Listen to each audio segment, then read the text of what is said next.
এই নাতাশা আইপিএস মাদারবোর্ডে কিছু কিছু কমন সমস্যা আছে, যেটার ভিতরে এটা একটা অন্যতম সমস্যা। চার্জ হতেই থাকে, সব সময়ের জন্য চার্জ হতে থাকে। এর ফলে হয় কি, আমাদের যে ব্যাটারির জল আছে, ব্যাটারির জলটা শুকিয়ে যায়, ব্যাটারি নষ্ট হয়ে যায়। তো এই সমস্যার সমাধান কিভাবে করবেন আজকের ভিডিওতে আমি আপনাদেরকে দেখাবো এবং জানাবো। এইভাবে যদি এই প্রসেসিংয়ে আপনারা এই কাজটা করতে পারেন, তাহলে কিন্তু আপনার এই যে সমস্যাটা আছে, এই সমস্যা থেকে আপনারা মুক্তি পাবেন। তো আর যারা ভিডিওতে নতুন আছেন, তারা অবশ্যই চ্যানেলটা সাবস্ক্রাইব করে পাশে থাকবেন। দেখেন, এটা কিন্তু একটা নাতাশা আইপিএস মাদারবোর্ড। তো এখানে কিছু কিছু পার্টস এটা আমার কাজে লাগছে।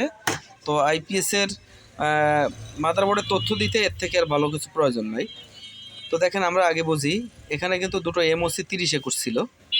তো এমওসি 3021 থাকতে পারে, আবার একটা 4N35 থাকতে পারে। আর এখানে কিন্তু LM324 তিনটে আইসি ছিল।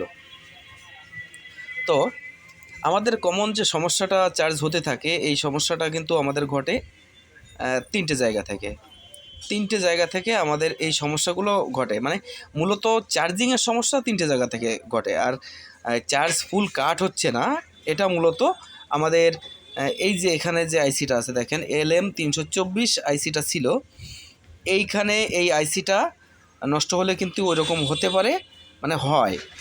আর এখানে দেখেন ভেরিয়েবল, এই যে ভেরিয়েবলটা যদি আপনারা অতিরিক্ত ঘুরিয়ে ফেললে কিন্তু তাহলে দেখবেন চার্জ হতেই থাকবে, এটা ফুল কাট হবে না কখনো। এটা অ্যাডজাস্টিংয়ের একটা ব্যাপার আছে, সেই অ্যাডজাস্টিং যদি আপনারা না বোঝেন, তাহলে কিন্তু এটা সমস্যা হয়ে যাবে। এখানে দুটো জেনার ডায়েট আছে, জেনার ডায়েট দুটো সমস্যা হলে কিন্তু হতে পারে। মোটামুটি অটো ফুল কাট হচ্ছে না, এই সেকশন থেকেই সমস্যাটা হয়, এই সেকশন থেকে।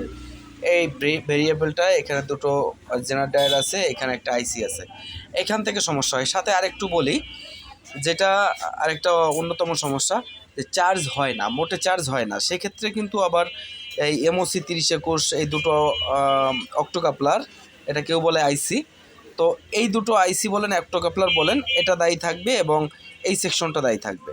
এই সেকশনটা আইসি আর ভেরিয়েবল জেনার ডায়েট, এটাও দায়ী থাকবে। এখানে আবার একটা রিলে থাকে, এই রিলেগুলোর সমস্যা হলে সমস্যা হতে পারে চার্জিংয়ের। এখানে কয়েকটা ট্রানজিস্টর আছে, এখানে ট্রানজিস্টরগুলো সমস্যা হলেও হতে পারে। এগুলো ধাপে ধাপে আপনাকে ভোল্টেজ মেজারমেন্ট করে মাপ দিয়ে দেখতে হবে। প্রয়োজনে এই পার্টসগুলো তুলে নতুন পার্টস লাগিয়ে আপনারা দেখতে পারেন। তো বন্ধুরা, তথ্যটা যদি ভালো লাগে তো বলবেন, কমেন্টে মতামত জানাবেন। আজ ভিডিওটা এই পর্যন্ত। সবাই ভালো থাকবেন, সুস্থ থাকবেন। সবাইকে আবারও নমস্কার।